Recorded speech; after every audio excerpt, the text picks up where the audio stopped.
ادب سے بھی کہہ سکتے تھے کہ صحیح طریقہ یہ نہیں ہے وضو کرنے کا، لیکن انہوں نے بہتر طریقہ اپنایا. انہوں نے ایک دوسرے کو کہا ان کے سامنے بیٹھ کے کہ بھائی مجھے دیکھیے میں وضو صحیح کر رہا ہوں یا نہیں کر رہا.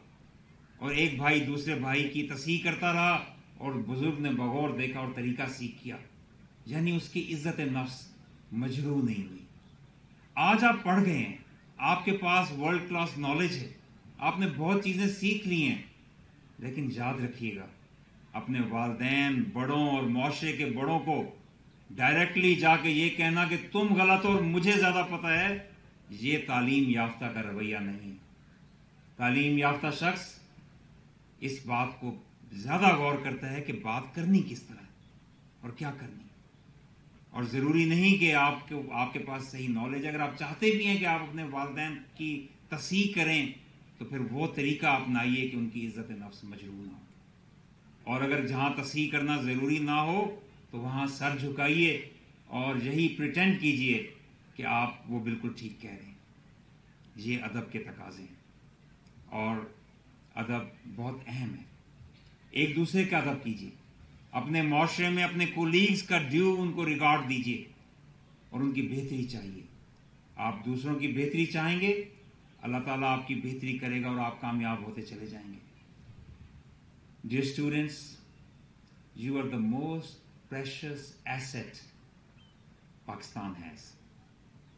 کسی بھی ملک کے سونے کے ذخائر، تیل کے ذخائر یا کسی کاپر کے ذخائر یا ٹورزم پوٹینشل یا ڈیری پوٹینشل یا ایگریکلچر پوٹینشل، اس کا سب سے قیمتی اثاثہ کبھی بھی نہیں ہوتا. It is always the human resource which is the most precious and most important resource for any country. اسی لیے یہ آپ کے لیے یہ ادارے بنائے گئے ہیں، کیونکہ ہیرے کو جب تک تراشا نہ جائے اس کی چمک سے کوئی فائدہ نہیں اٹھا سکتا، نہ وہ خود اٹھا سکتا ہے. You are gems and you need to be polished. آپ کو پالش کرنے کے لیے، آپ کے اندر ٹرو پوٹینشل برنگ آؤٹ کرنے کے لیے ان فیکلٹی نے، ان ٹیچرز نے، ان یونیورسٹی نے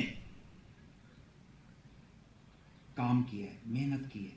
آپ کے سکولز نے محنت کی ہے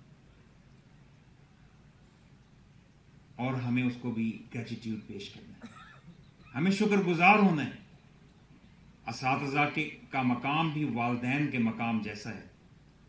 میں والدین کے بعد اساتذہ کو خراج تحسین پیش کرتا ہوں for doing their duty and thank you faculty, thank you teachers. اور اساتذہ کا ادب بھی ہم سب پہ لازم ہے. آج یہ ادارہ جو 1897 میں ایک اسکول کی حیثیت سے شروع ہوا تھا، بڑھتے بڑھتے کالج بنا، 2002 میں یونیورسٹی بنا. اس کے اندر طلباء و طالبات کی تعداد بڑھی، شعبوں کی تعداد بڑھی، ایفیلیٹڈ سکولز اور انسٹیٹیوٹس، آج لاکھوں اسٹوڈنٹس فیض یاب ہو رہے ہیں یہاں سے. اور آپ جب یہ ادارے قائم کیے جاتے ہیں تو گورنمنٹس اس میں اپنا کردار ادا کرتی ہیں. مختلف گورنمنٹس آئیں، پولیٹیکل گورنمنٹس ہوتی ہیں، وہ آئیں اور آ کر انہوں نے کسی نے کم اور کسی نے زیادہ پیسے ایلوکیٹ کیے. You have to keep that in mind کہ for any given country in the world there are limited resources. اگر آپ کسی ایک سیکٹر میں زیادہ پیسے ایلوکیٹ کرتے ہیں تو کہیں اور سے آپ کو نکالنا پڑتا ہے.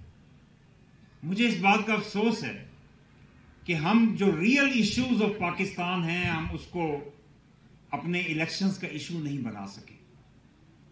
ہر پارٹی آپ کو اپنی تعریفیں کرے گی، بتائے گی کہ ہم یہ اچھا کرتے ہیں، ہم یہ اچھا کرتے ہیں. It is up to the people who cast their vote and who decide کہ ہم نے کس کو آگے لے کر آنا ہے. اور ہر پارٹی کو موقع ملا ہے، کسی کو صوبوں میں، کسی کو وفاق میں، کسی کو وزارتوں میں، کہ وہ اپنی پرفارمنس دے سکیں. تو کیا ہم نے کمپیئر کرنے کی کوشش کی کہ کن پارٹیز نے ملک کے اندر تعلیم کے اندر بہتریاں کی، کن پولیٹیکل گورنمنٹس نے صحت کے اداروں کو بہتر بنانے کی کوشش کی، کن گورنمنٹس نے جو اپنی ایلوکیشن پرائورٹیز ہیں اس میں ایجوکیشن کو یا ہیلتھ کو یا باقی عوامی مسائل کو سر فہرست رکھا. These are all very relevant issues. And dear students, آپ تعلیم یافتہ ہیں. تعلیم یافتہ شخص کے اندر اور وہ لاکھوں کروڑوں لوگ جنہوں نے کبھی یونیورسٹیز کا رخ نہیں دیکھا, یا دنیا میں وہ اربوں لوگ جو یونیورسٹیز میں نہیں پہنچ سکتے, ان میں اور آپ میں فرق ہونا چاہیے.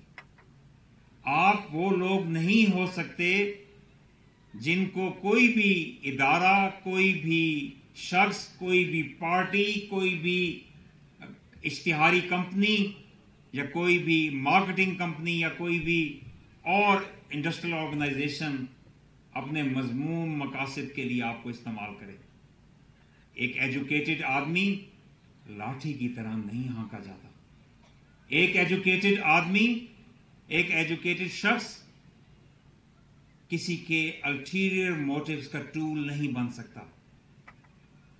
آج کے دور میں تو یہ بہت آسان ہو گیا ہے آرٹیفیشل انٹیلیجنس اور سوشل میڈیا کی موجودگی میں کہ ہم فالس پرسیپشنز کریٹ کریں.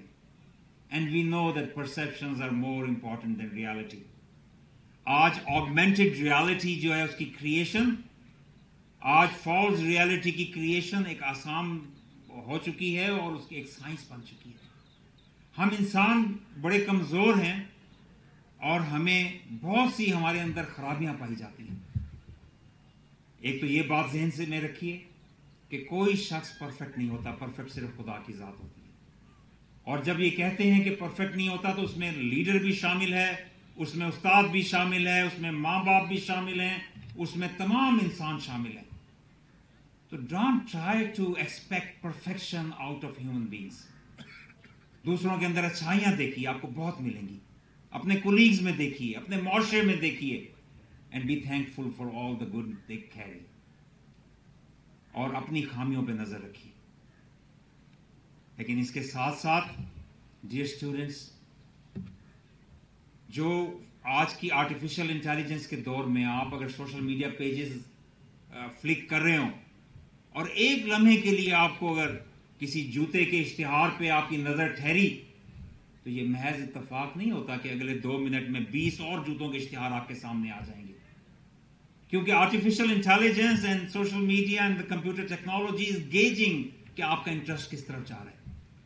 اور انسان کے اندر میں کہہ رہا تھا کہ بہت سی کمزوری ہیں, لیکن جو تعلیم یافتہ شخص ہوتا ہے اسے ان کمزوریوں کے اوپر قابو پانا بھی سکھایا گیا ہے. مثال کے طور پہ ہم میں سب میں غصہ موجود ہے. ہم سب کوئی کم غصہ کا حامل ہے, کوئی زیادہ غصے کا حامل ہے, لیکن یہ غصے کا عنصر ہمارے اندر موجود ہے. ہمیں غصہ آتا ہے, لیکن غصے کے احساسات کو وینٹ آؤٹ کرنا, اس کو کسی کے اوپر نکالنا, کسی کی بے توقیری کرنا, ہمارے دین نے اس کو منع کر دیا اور کہا ہے کہ غصہ حرام ہے. تو اللہ تعالیٰ نے یہ ایلیمنٹ ہمارے اندر بھی رکھ دیا اور ساتھ منع بھی کر دیا کہ غصہ حرام ہے. جن لوگوں نے غصے پہ قابو پایا وہ کامیاب ہوتے چلے گئے. میں نے ایسے لوگوں کو دیکھا جنہیں قدرتی طور پہ بہت غصہ آتا تھا, اپنے خلاف منشا یا اپنے آرڈر کی, جب باس تھے تو اپنے آرڈر کی تعمیل نہ ہوتے ہوئے دیکھ کے اپنے جو سب آرڈینیشن کے اوپر غصے سے ان کا منہ لال ہو جاتا تھا, لیکن وہ اپنے آپ کو کنٹرول کرتے تھے, اور وہ لوگ کامیاب ہوتے تھے جو اپنے غصے کو کنٹرول کر لیں. I have not seen a single person جس نے غصہ کیا ہو اور اس کا نقصان دنیا اور آخرت میں نہ اٹھائے. آخرت کا تو اللہ کو پتا, لیکن دنیا میں نہ اٹھائے. تو اسی طرح ہمارے اندر ایک کمزوری یہ بھی ہے کہ ہم سنی سنائی بات پہ یقین کر لیتے ہیں. ہمارے دین نے اس کو بھی منع کیا ہے کہ آپ نے جو باتیں سنی ہیں, سنی سنائی بات پہ یقین کرنا منع ہے. فرمایا گیا ہے کہ تمہارے پاس کوئی خبر لائی جائے تو اس کی تحقیق کر لیا کرو, پھر اس پہ یقین کیا کرو. All these varsities and these universities are about research. Academic excellence بعد میں آتی ہے. If you ask someone what is the primary purpose of a university, it is the research.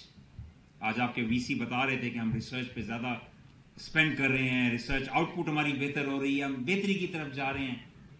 But it is not just the theoretical or experimental research which is carried out in a university. My dear students, یہ ایک frame of mind ہے, تحقیق کرنے والے بنیے. کسی سنی سنائی بات پہ یقین کرنا ویسے ہی گناہ ہے. اور آج کے سوشل میڈیا میں یہ بات تو اور زیادہ ضروری ہے کہ آپ ہر بات کی تحقیق کریں. سوشل میڈیا میں آپ کو تمام قسم کی غلط انفارمیشن ملے گی. آپ اپنے ارد گرد ایسے لوگ دیکھیں گے جو بظاہر تو بڑی بڑی ڈگریز لیے ہوئے ہوں گے، لیکن وہ آپ کو ایک بات کریں گے کہ ہاں ہاں ایسا ہی ہے. ان سے پوچھیں ایسا کیوں ہے، کہیں گے ہاں سنا جائیے. سنی سنائی بات پہ خود گواہی دینے والے بن جائیں گے، which is absolutely wrong way of doing things. میں اساتذہ سے یہ درخواست کروں گا، اپنی فیکلٹی سے یہ کہوں گا کہ خود بھی اس بات کو پلے باندھیے اور اپنے اسٹوڈنٹس کو بھی اس بات کی تلقین کیجئے کہ سنی سنائی بات پہ یقین نہیں کرنا. ہر اشتہاری کمپنی بار بار آپ کو بتائے گی، کیفین والی کمپنیاں بتائیں گی کہ یہ چائے پیتے ہی آپ کو کیسے فریشنس ملے گی. لیکن اگر اعتدال ہم نہیں رکھیں گے اور زیادہ چائے پئیں گے تو ڈاکٹر سے جا کے پوچھئے، وہ آپ کو بتائیں گے کہ آپ کے سلیپ پیٹرن ڈسٹرب ہو جائیں گے. جب آپ پراپر سلیپ نہیں لے سکیں گے تو آپ پراپرلی اویک بھی نہیں رہ سکیں گے. آپ کی ریم سلیپ، جو رینڈم آئی موومنٹ سلیپ ہوتی ہے، اگر وہ ڈسٹرب ہو گئی تو آپ کی لائف جو ہے وہ بہت متاثر ہو جائے گی. آپ کو کبھی بھی کاربونیٹڈ ڈرنکس ود کیفین والے یہ نہیں بتائیں گے کہ اگر آپ نے وہ بہت زیادہ پی تو آپ کی ہڈیاں برٹل ہو جائیں گی. نوجوان 20-22 سال کا بچہ اگر بہت زیادہ پیتا ہے کاربونیٹڈ ڈرنکس وغیرہ تو اس کے اندر چھوٹی سی چوٹ کی وجہ سے بھی ہڈی پوری ٹوٹ کے علیحدہ ہو جائے گی. مقصد یہ ہے کہ آپ کے اندر تعلیم نے ریسرچ کرنے کی عادت آپ کے اندر بدل جائے، وہ تم پیدا ہو